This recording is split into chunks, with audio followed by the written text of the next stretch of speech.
Breaking news today, December 29, 2025. We're getting reports that an explosion has hit a Russian military convoy in occupied Melitopol. Early reports suggest troops were injured. Subscribe to Defense Reports, your go-to source for timely, in-depth military and defense reports. I'm Alex. Join me with Aria in the latest podcast by Defense Report for sharp, no-nonsense breakdowns of the latest in global defense news, military technology, and strategic developments.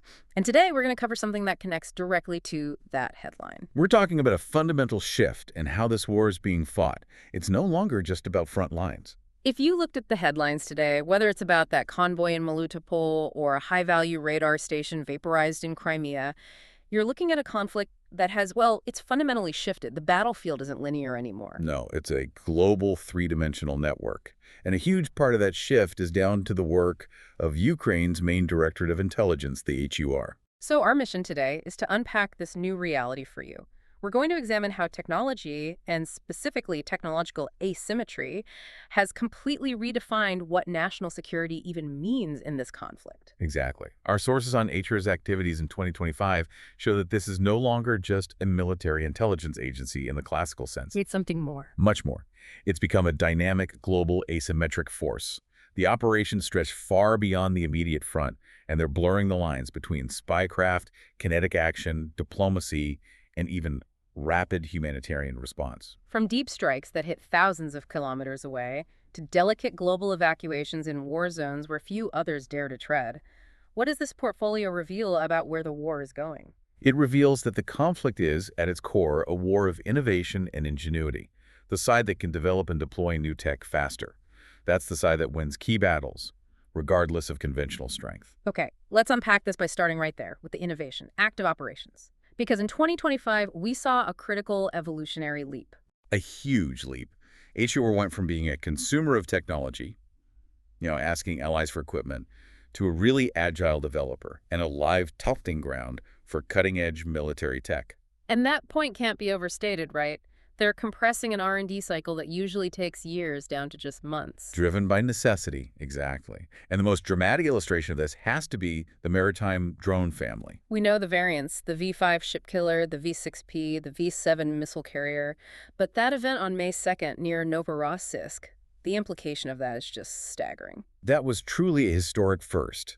A Magura 7 maritime drone successfully shot down an enemy fast jet. Think about that for a second. An uncrewed boat on the water's surface achieved a genuine air-to-sea interception. Exactly. Now, the missile type is unconfirmed, but the consensus is an adapted short-range air-to-air missile, maybe an AM-9 or a Sea Dragon variant. They basically turned an unmanned speedboat into a mobile surface-to-air platform. Which completely destabilizes naval operations for the other side. They have to rethink their entire maritime air defense strategy. They do.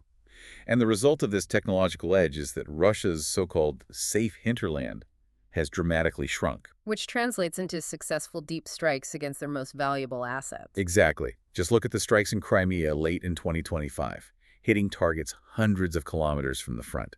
On November 21st, they took out a K-27 naval helicopter and 4 high-value radar stations. And radar systems are the eyes and ears of their air defense. Taking them out effectively blinds them. It does. And then just 2 weeks later, December 4th, the Ghost Special Unit raid destroyed a MiG-29 fighter and an Irtish radar system at the Kacha Air Base. And wasn't there another first?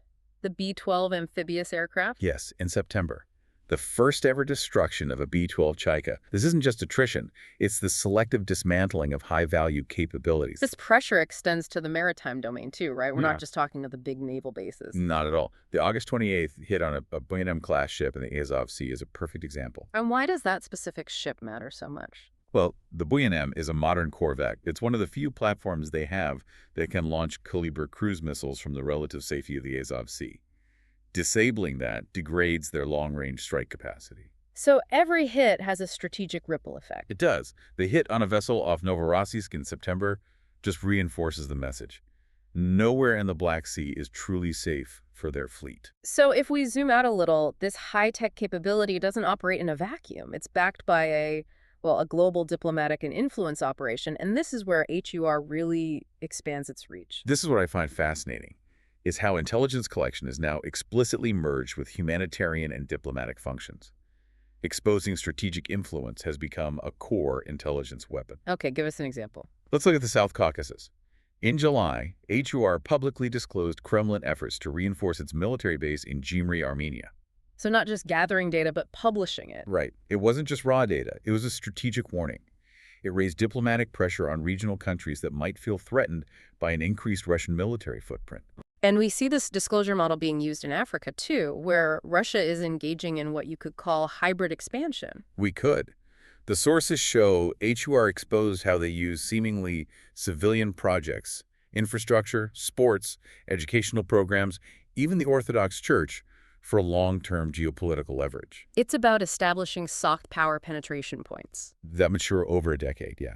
And it's backed by a huge information machine tasked as RT broadcasting in over 40 African countries. By exposing the non-military nature of this, HUR gives African governments the tools to counter it before it solidifies. It forces their actions into the light. Precisely. And speaking of the international community, HUR has been systematically warning about mercenary recruitment. Where are they recruiting from? They've cited evidence of active recruitment from Cuba, various African states, and Asia. They're often trained in occupied Crimea before being deployed. It's a diplomatic pressure point designed to undercut Russia's relationships with those nations. But maybe the most surprising part of HUR's expanded role is as this rapid response mechanism for humanitarian security. Yes.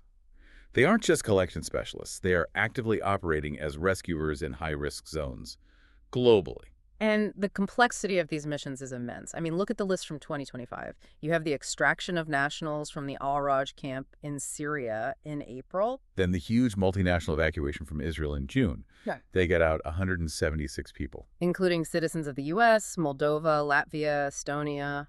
They even conducted evacuations from Iran, and, maybe the most complex of all, the extremely risky operation in the Gaza Strip in September. Evacuating 57 individuals from there, that's a logistical nightmare. It is, but the mission that truly showcased this blend of intelligence, force projection, and diplomacy was the evacuation of Ukrainian sailors from the Galaxy Leader. The cargo vessel held by Houthi forces back in January. To operate safely in that environment under those geopolitical pressures, it demonstrates a level of competence few intelligence agencies possess. Okay, so let's bring it closer to home. Let's look at how HUR coordinates the resistance movement. This is what ensures the conflict is anything but distant for Russia's own strategic planners. Absolutely. The main goal here is to cripple the arteries of logistical supply. Think about the strategic targets hit deep inside Russia. Like the Trans-Siberian Railway. The explosion in Khabarovsk Krai in November. It effectively blocked freight traffic on the railway. And to put that in perspective for you, blocking the Trans-Siberian is like severing a main logistical aorta connecting Russia's industrial heartland to its western front lines. It's a massive disruption. And it's not an isolated event. It's systemic.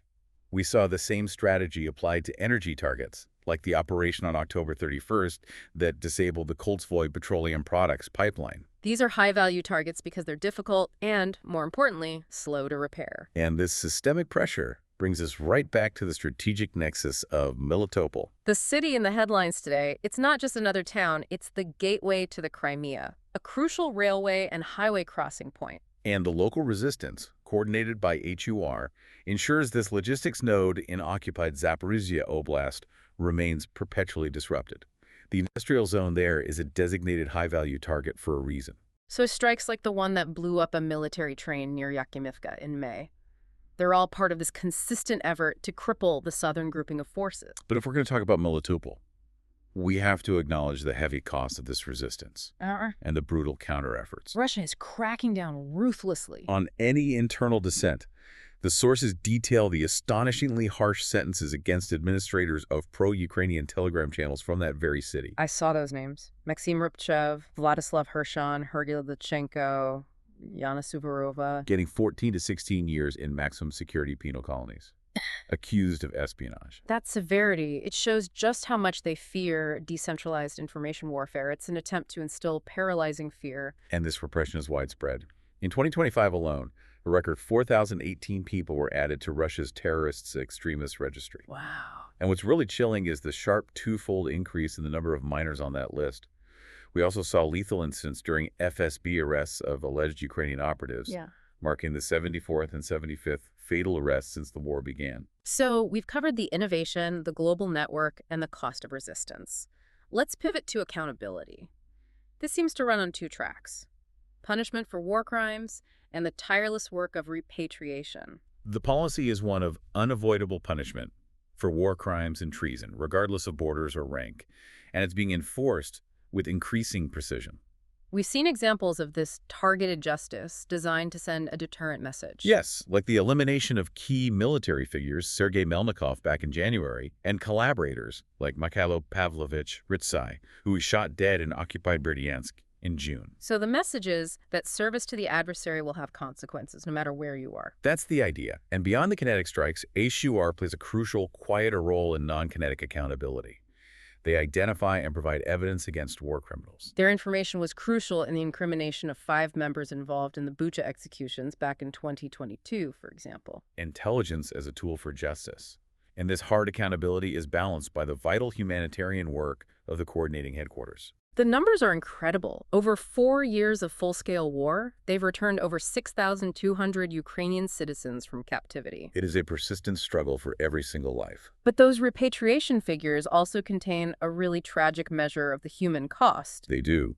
In June alone, the bodies of 6,057 killed or tortured Ukrainians, both military and civilian, were repatriated. Those numbers, they're a stark reminder of the profound sacrifice underlying every single deep strike and every active resistance we've discussed today. So in a final synthesis, what the sources confirm is that Ukrainian military intelligence has definitively shed the classical definition of a spy agency. It's a new force model. A new force model, exactly. It's a blend of a global intelligence network, a high-tech R&D powerhouse, a rapid humanitarian response team, and a deep strike capability all rolled into one. So, considering the sheer depth and range of these asymmetric operations, from disabling the Trans-Siberian Railway thousands of kilometers away to controlling maritime space with autonomous missile-equipped vessels, what are the actual limits of the adversary's strategic depth? And what does this all mean for the very concept of military victory in this modern era? That is the provocative thought we'll leave with you today. You've been listening to Defense Report by Alex and Aria, where we analyze the latest in military strategy, global defense, and advanced weaponry. Subscribe to Defense Reports, your go-to source for timely, in-depth military and defense reports. We'll catch you next time.